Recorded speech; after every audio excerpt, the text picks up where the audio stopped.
Mesdames et messieurs, bonsoir et bienvenue à cette nouvelle édition du 20h sur CamNews 24 et ITFM 103 depuis Garoua. Les titres.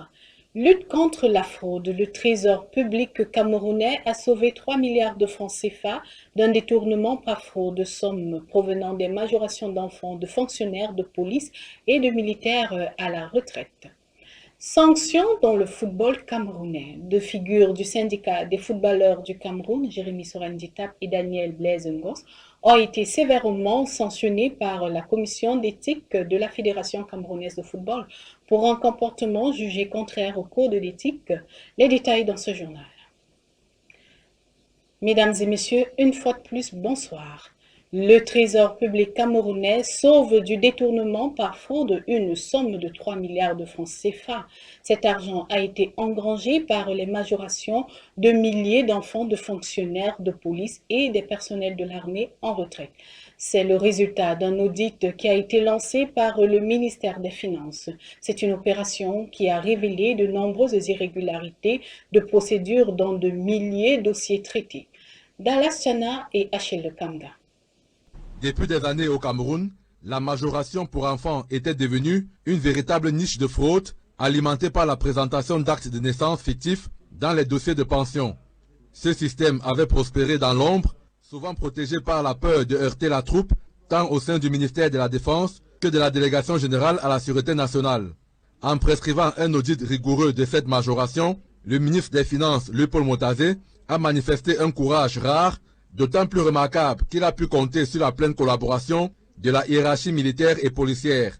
Le ministère de la Défense et la Délégation générale à la Sûreté nationale ont ainsi facilité la collecte des dossiers et l'identification des actes suspects, donnant un signal fort en faveur de la transparence et leur pleine caution à cette démarche d'assainissement. Résultat des courses, plus de 4000 pensionnés identifiés comme fraudeurs et une économie budgétaire de plus de 3 milliards de francs CFA par an. Précisément, sur les 15 285 actes de naissance examinés, 4 300 pensionnés se sont retrouvés impliqués dans la production de documents frauduleux. Conformément aux instructions du ministre des Finances, la suspension de la majoration pour enfants a été décidée en juillet 2024 pour ces derniers. Ce retrait a permis à l'État de réaliser des économies annuelles de 3,18 milliards de francs CFA. Par ailleurs, la phase contentieuse qui a suivi a permis de rétablir les droits de pensionnés de bonne foi. Sur 1537 ayant répondu à l'appel du contradictoire, 474 ont présenté des dossiers réguliers et ont vu leur indemnité rétablie avec rappel des droits. A l'inverse, 853 ont reconnu sur procès verbal avoir introduit de faux enfants dans leur dossier de pension. Les cas restants sont depuis lors en cours de traitement par le Bureau national de l'état civil, preuve d'une volonté de rigueur certes, mais aussi du respect scrupuleux des droits des mis en cause. La prolifération des discours de haine alimentés par les clivages politiques et ethniques atteint un niveau critique dans l'espace médiatique, particulièrement à la veille des échéances électorales. Face à cette menace, les organisations de la société civile redoublent d'efforts virtuels et communautaires pour favoriser un retour à la sérénité. Joël Diam 3 pour plus de détails. Lorsqu'on parle des discours de haine au Cameroun, selon Jean-Christian Sellel, journaliste multimédia, il y a un avant et un après 2018. On a réellement observé une montée en puissance d'une animosité, du hate speech sur les réseaux sociaux. Donc, nous avons le champ sémantique qui s'est enrichi. On a vu émerger dans nos lexiques des mots tels que tontina, sardina. Le discours de haine étant entendu comme tout propos insultant, dénigrant, intimidant ou discriminatoire contre une personne en raison de son appartenance ethnique, son origine, ses croyances religieuses ou son bord politique. Conscients du danger, les organisations de la société civile prennent les armes à quelques mois de la présidentielle afin de refroidir les esprits. Nous discutons avec les jeunes dans les quartiers, nous discutons aussi avec tous les meneurs d'hommes au sein de notre société, afin de pouvoir les transmettre les valeurs nécessaires qui les permettent de promouvoir l'unité, la paix, la solidarité. Les pouvoirs publics ne sont pas en reste dans cette lutte pour la cohésion sociale et le vivre ensemble. En mars dernier, le ministre de l'administration territoriale mettaient déjà en garde d'un ton ferme les adeptes de la haine tribale. Tout désordre, invectives, manipulation, propagation de fausses nouvelles, appel à l'insurrection, message de haine doit cesser et sera désormais traité avec la vigueur de la loi. Des actions qui, selon cet habitué de la toile, ont un impact positif sur les mentalités. En 2025, nous aurons moins de violence, nous aurons moins d'affrontements, nous aurons moins de clash sur les réseaux sociaux. L'expérience de 2018 a poussé les pouvoirs publics, les organisations de la société civile à davantage s'investir pour essayer d'endiguer un peu ce phénomène de hate speech. Alors que l'élection présidentielle pointe à l'horizon, la vigilance des organismes de contrôle doit rester de mise. La responsabilité politique et citoyenne doit prévaloir. Des contentieux autour de la légitimité de tout candidat du RDPC à l'élection présidentielle 2025 font surface et le militant Léon Taylor Onana met en garde Elections Cameroun de toute réception de candidatures sans tenue d'un congrès ayant désigné le porte-étendard du parti au pouvoir au scrutin d'octobre prochain. Le conseiller municipal de la commune de Monatélé ne dément pas dans son combat d'envoyer en retraite le patriarche Paul Biya, le candidat naturel du RDPC. Théophile Tumke. C'est un nouveau coup que doit faire face le Parti du Rassemblement démocratique du peuple camerounais avec la notification au président du conseil électoral de l'ECAM de la part de Léon Taylor Onana, élu local RDPC, sur la décision portant assignation en référé visant à la désignation d'un mandataire ad hoc au sein de ce parti en vue de la convocation du congrès ordinaire RDPC. Ce qui induit, selon le conseiller municipal, de l'inéligibilité de tout militant RDPC à l'élection présidentielle, y compris Paul Biya. En l'état actuel des choses, personne, ni moi, ni personne d'autre, ni même ceux qui sont là ne sont en capacité de présenter une candidature au nom du RDPC sans qu'il y ait au préalable un congrès. Le communiqué de presse signé par Léon Taylor Onana prend l'opinion nationale et internationale à témoin, en avertissant formellement à l'instance électorale de ne donner suite à aucune candidature émanant des rangs du RDPC sans la tenue du dit congrès. Dans tous les cas, souligne l'élu RDPC, toute dérogation par l'ECAM du respect de cette procédure autoriserait de facto le RDPC à présenter plusieurs candidats à cette élection présidentielle. L'objectif ici, c'est tout simplement d'informer l'ECAM, que l'ECAM soit au courant de ce que nous sommes en pleine procédure et qu'en l'état actuel des choses, personne devrait, sans vérification, déposer une quelconque candidature.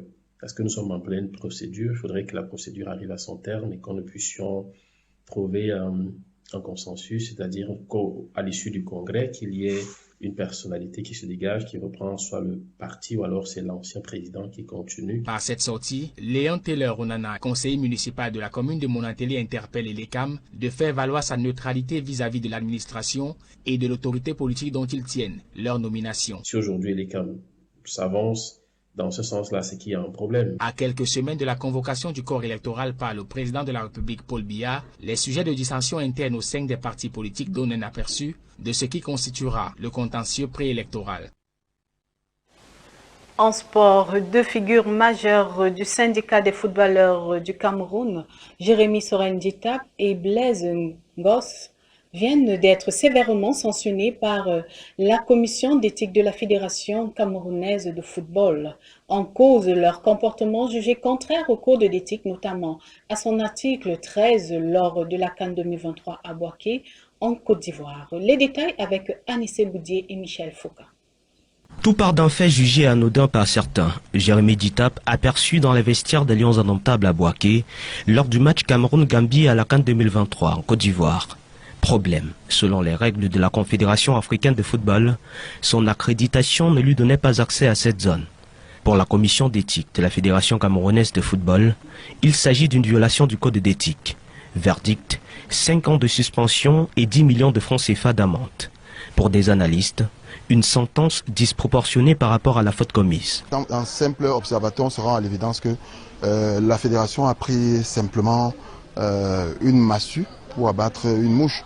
On aurait peut-être pu, dans une moindre mesure, accorder des circonstances atténuantes à Jérémy Sorenditap parce qu'il n'a pas tué. Il n'y a pas eu rixe, il n'y a pas eu bagarre, il n'y a pas eu quelque chose de super scandaleux qu'on puisse penser qu'il faut être puni à la mesure ou à la hauteur du préjudice qu'il a causé peut-être à la fédération ou au Lion Indomptable. Double champion d'Afrique en 2000 et 2002, Jérémy Dutap incarne une partie de l'histoire des Lions Indomptables. Pour Christian Tchabi, cette sanction traduit plutôt une politique d'exclusion des figures historiques du football camerounais. L'appel au rassemblement qui est contenu dans la profession de foi de Monsieur le Président de la Fédération camerounaise de football, aujourd'hui on peine à retrouver cette réconciliation, ce rassemblement, cet esprit fédérateur qu'il a prôné lorsqu'il demandait effectivement aux acteurs du football camerounais de voter pour lui pour changer les choses. Pour le moment, on se rend à l'évidence qu'il y a beaucoup plus une politique d'excommunion. Dans le même verdict rendu le 28 mai dernier, l'avocat Daniel Blaise-Ngos, secrétaire général du syndicat national des footballeurs du Cameroun, écope lui de 2 ans de suspension de toute activité liée au football, plus 100 millions de francs CFA d'amende. Alors que les mises en cause peuvent encore faire appel, cette décision relance le débat sur l'impartialité des instances disciplinaires et l'ambiance de division au sein de la grande famille du football camerounais. À l'international, le Rwanda s'est retiré de la communauté économique des États de l'Afrique centrale. Les autorités rwandaises dénoncent le fait de ne pas avoir pu en assurer la présidence tournante. C'est actuellement la Guinée équatoriale qui la dirige. Suivons les précisions de Juliette Montilly. Le Rwanda claque la porte de la communauté économique des États d'Afrique centrale. L'annonce a été faite via un communiqué du ministère rwandais des Affaires étrangères. En cause, le refus opposé à Kigali d'assumer la présidence tournante de l'organisation, comme cela devait être le cas. Un refus qui fait suite à l'objection de la République démocratique du Congo, appuyée par le Burundi. C'est finalement la Guinée équatoriale qui a été maintenue à la présidence, ce que le Rwanda a dénoncé comme une violation des principes normalement garantis par les textes de l'organisation.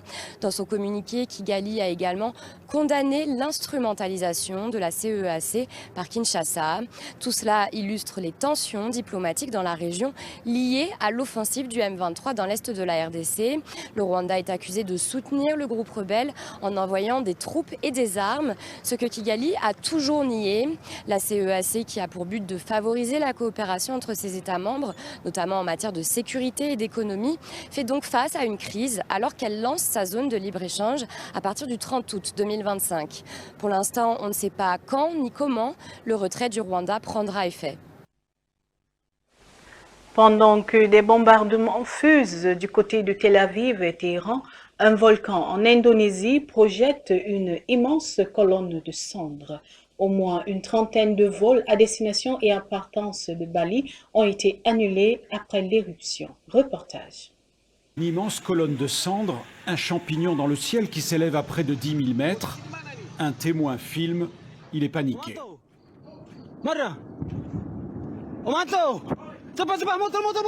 Le volcan Lewotobi Laki-Laki est entré en éruption et à plusieurs dizaines de kilomètres, des habitants de cette île indonésienne sont impressionnés.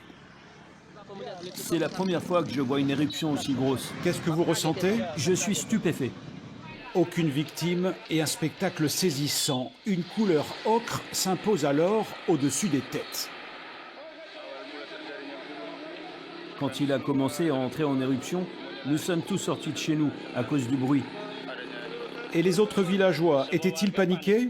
Les villageois, tout le monde était paniqué. Le trafic aérien a été perturbé, les habitants sont invités à porter un masque, les retombées de cendres devraient durer plusieurs jours. Au mois de novembre, le même volcan était déjà entré en éruption, causant alors la mort de 9 personnes. Mesdames et messieurs, c'est la fin de ce journal. Merci de l'avoir suivi.